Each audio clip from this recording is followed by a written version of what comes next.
ಪ್ರಾಧಿಕಾರದಲ್ಲಿ ಅಂದರೆ ಕರ್ನಾಟಕ ಪರೀಕ್ಷಾ ಪ್ರಾಧಿಕಾರದಲ್ಲಿ ಹೊಸದಾಗಿ ನೀಟ್ ರಿಜಿಸ್ಟ್ರೇಷನ್ಸ್ ಮಾಡ್ಕೋಬೇಕು ಅನ್ನೋ ವಿದ್ಯಾರ್ಥಿಗಳಿಗೆ ಲಿಂಕು ಅವೈಲಬಲ್ ಆಗಿದೆ. ನೀವು ಆ ಹೊಸ ಲಿಂಕನ್ನು ಕ್ಲಿಕ್ ಮಾಡಿಕೊಂಡು ರಿಜಿಸ್ಟ್ರೇಷನ್ಸ್ ಮಾಡ್ಬೋದು.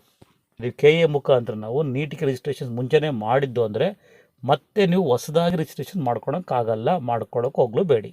ಸರ್ ನಾವು MCCಲಿ ಮಾಡ್ಕೊಂಡಿದ್ದೀವಿ, ಇಲ್ಲಿ ಮಾಡ್ಕೋಬೇಕಾ ಅಂದರೆ ನೀವು MCCಲಿ ಮಾಡ್ಕೊಂಡಿದ್ರೆ ಅದು 15% ಆಫ್ ಆಲ್ ಇಂಡಿಯಾ ಕೋಟಾಗಿ ಮಾತ್ರ ನೀವು ಎಲಿಜಿಬಲ್ ಆಗ್ತೀರಾ.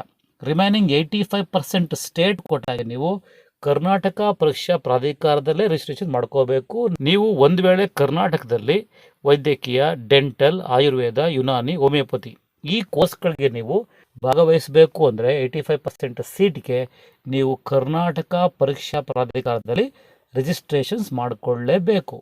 ಜುಲೈ 7ನೇ ತಾರೀಕಿಂದ ಜುಲೈ 10ನೇ ತಾರೀಕುವರೆಗೂ ಟೈಮ್ ಇದೆ.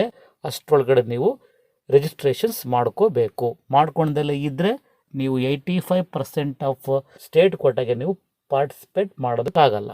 ಲಾಸ್ಟ್ ಚಾನ್ಸ್ ಕೊಟ್ಟಿದ್ದಾರೆ, ಆ ಲಾಸ್ಟ್ ಚಾನ್ಸ್ನ ಯೂಸ್ ಮಾಡ್ಕೊಳ್ಳಿ. ಇನ್ನು ವೆರಿಫಿಕೇಷನ್ ಸ್ಲಿಪ್, ಇದಂತೂ ಭಾಳಷ್ಟು ವಿದ್ಯಾರ್ಥಿಗಳು ಕೇಳ್ತಾ ಇದ್ದಾರೆ. ನೀಟ್ ರಿಜಿಸ್ಟರ್ ನಂಬರ್ನ ಎಂಟ್ರಿ ಮಾಡಿ ಈಗ ನಾವು ರಿಜಿಸ್ಟರ್ ಮಾಡ್ಕೊಂಡಿದ್ದೀವಿ, ಬಟ್ ವೆರಿಫಿಕೇಷನ್ ಸ್ಲಿಪ್ ಡೌನ್ಲೋಡ್ ಆಗ್ತಾ ಇಲ್ಲ.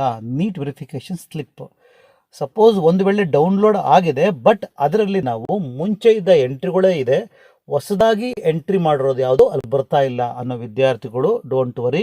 ಇವತ್ತು ನೀವು ನೀಟ್ ವೆರಿಫಿಕೇಷನ್ ಸ್ಲಿಪ್ಪನ್ನು ಡೌನ್ಲೋಡ್ ಮಾಡ್ಕೊಳ್ಳಿ, ಎಲ್ಲ ಕರೆಕ್ಟಾಗಿ ಬಂದಿರುತ್ತೆ. ಬೈ ಚಾನ್ಸ್ ಒಂದು ವೇಳೆ ಎಡಿಟ್ ಮಾಡ್ಕೊಂಡಿರೋ ನ್ಯೂ ಎಂಟ್ರೀಸ್ ಬಂದಿಲ್ಲ ಅಂದರೆ ನಾಳೆ ವೆರಿಫಿಕೇಷನ್ ಸ್ಲಿಪ್ಪನ್ನು ಡೌನ್ಲೋಡ್ ಮಾಡ್ಕೊಳ್ಳಿ.